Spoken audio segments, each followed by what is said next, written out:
I bet you're applying for roles and you're hearing absolutely nothing back. After a while, it feels just absolutely exhausting. And you start to think, like, maybe I'm the problem. Maybe I'm just not good enough.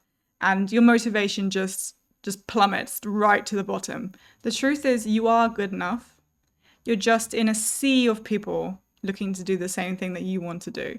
So I'm going to go over how to stand out, how to communicate your value, and towards the end, I'm going to go into a different technique to get a role, which for me has been a lot more effective, and I can guarantee you it is a lot more effective. So stay till that, because you don't want to miss out on that. Like, you don't want to miss out on that. The first thing we do need to address is job applications just aren't fair.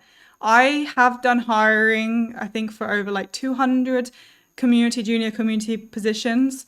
And I can tell you from the hiring manager perspective, it's not just about you, it's about everyone else who applies. I've had the perfect candidate, 3 perfect candidates for one role. And if, one of those just share something a little bit extra that you didn't have, then they might get picked, but that doesn't mean that you are a bad candidate. So that's why applying to job positions in the usual way can be really tough, because you can actually be perfect.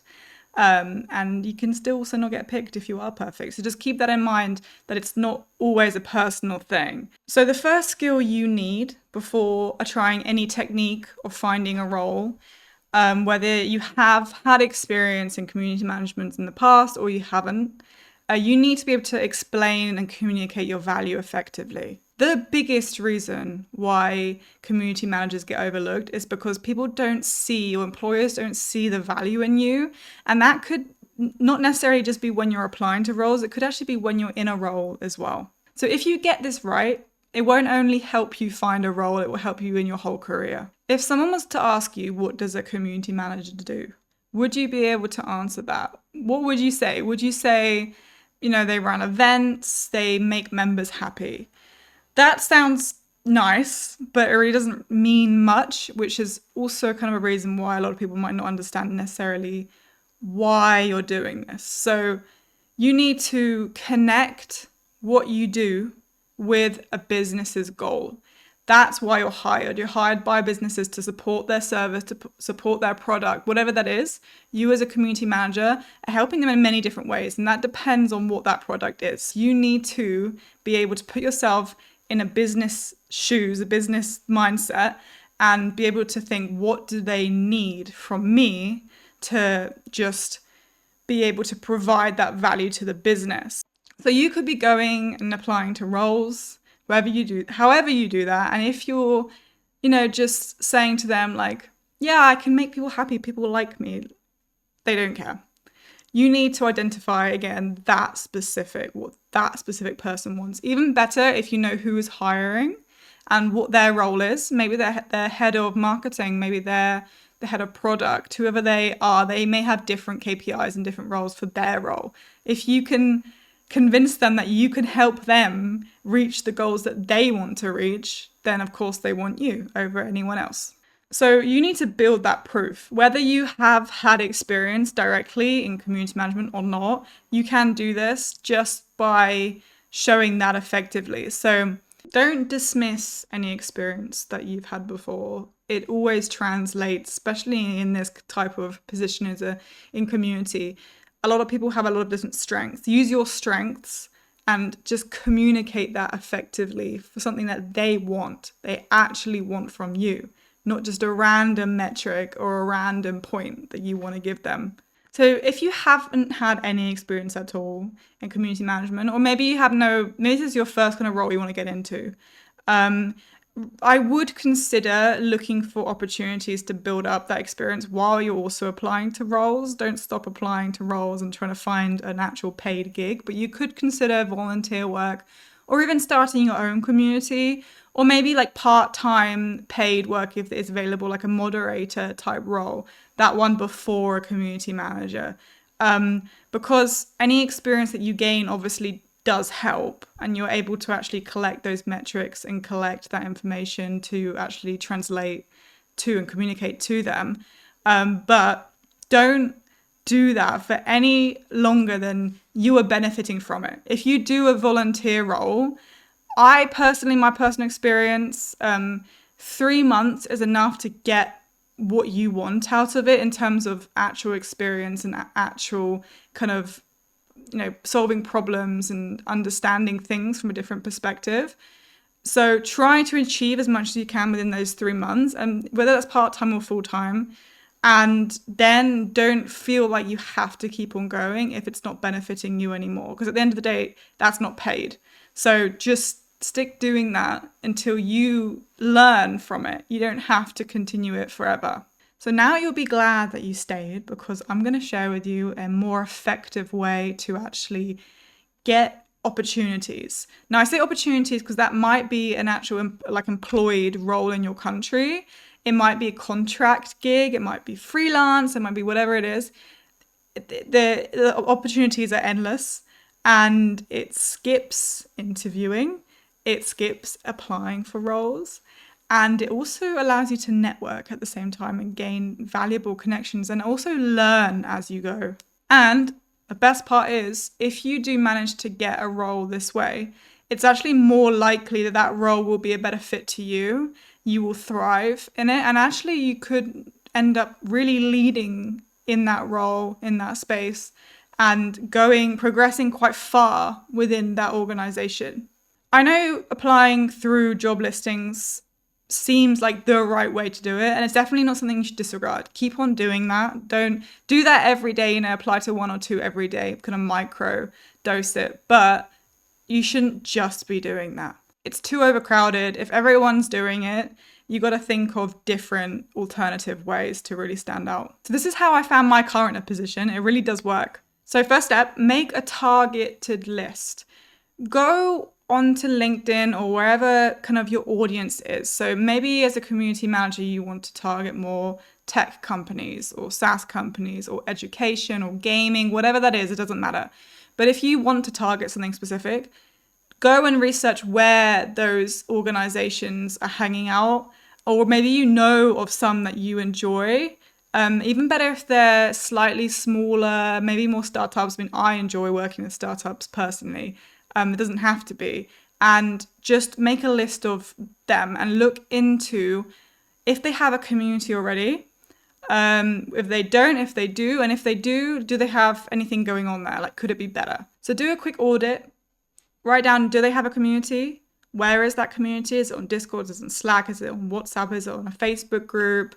Write down what you feel like is missing just by a quick overlook, and then dive deeper and go into really think about what that business needs, what that business could actually gain from a community. For example, if they have a product, maybe they're a software for service company. What if they're struggling maybe with onboarding, or the onboarding could be something through a community that would really help them, and it would make it a lot quicker. Identify what those business goals may be and write those things down.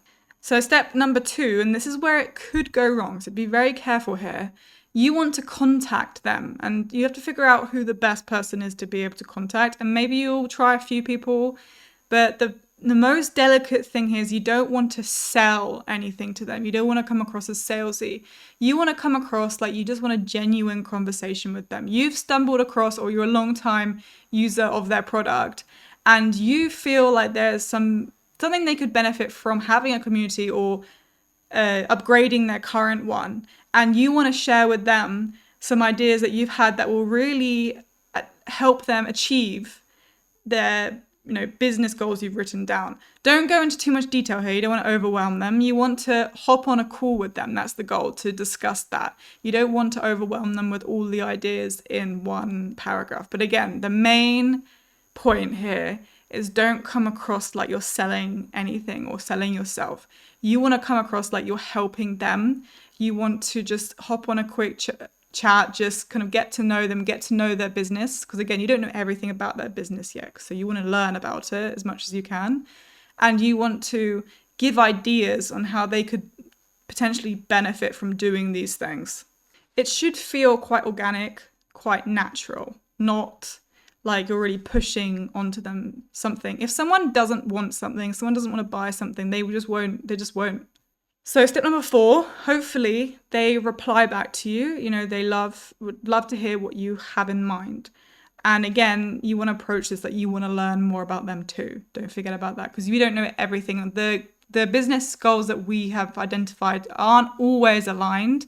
We only know that from speaking to them. So hopefully they're interested and they want to hop on a call with you. Schedule that in as soon as possible. And on the call, again, don't sell yourself. Like, you just want to be like, hey, I looked into your community, or you haven't got this. I feel like if you had this would really benefit you because of X, Y, and Z. And even if you use the product or the service or education or whatever that is, or the game, then you have a deeper understanding of it. So that's even better as well if you're one of their customers, because why wouldn't they want to listen to one of their customers' ideas? They should want to listen to you. You do have to be careful on who you are talking to. And that's why startups are a little bit easier to enter in this way, or kind of more established startups, because you could have potentially more direct communication with the founders who make the decisions. Like, you kind of want to be talking to the people who will make the decision to hire you, not someone far below that in that hierarchy. So make sure to ask them the right questions. Don't lead into it. And if you feel like it can kind of naturally come in and they're really, really interested, and say, hey, like, I'm open if you want to speak further about this. But again, don't come across as too salesy. So you want to end with a kind of a call to action or something to do. So if you gauge they're pretty interested, and you should be able to gauge just by their body language, then you may want to follow up with a quick, like, 1-page email of the things we discussed, and take time to think about ideas. And that's when you can kind of pitch more ideas if you feel like you didn't have the time to fully think about them there, and kind of give value to them. But don't go too far. You don't want to be giving them a massive audit. You want to give them just a few juicy, or one even juicy idea that you feel like you could implement straight away. And, say that you are available to and would love to help them achieve this if that's something that they would like. But again, try to make it organic. By that point, they should already see the value in it. That's the goal. They should already understand what value you could bring to them. If they're not into it, they don't apply back, then that's cool. You don't need to push it any further. When they're ready, they're ready. But in my experience, I had a few that are really interested, and it took me a fraction amount of the time to actually get a role this way than it did applying to like 50, 100 roles through LinkedIn. So this way you benefit from many different things. You actually learn what different companies might want from a community, and that's really valuable to you, because next time you might be more equipped to really understand that, even in your role as well.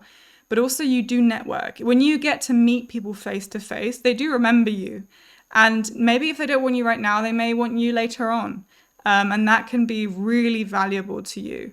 Maybe other opportunities turn up. Maybe it's not the exact opportunity that you want from them, but they might be able to give you something a little bit smaller that will help you get where you want to be. It opens up more doors. There's more flexibility. And if you do manage to get that role, it is really quite different to finding a role the traditional way, because you at that point are educating them.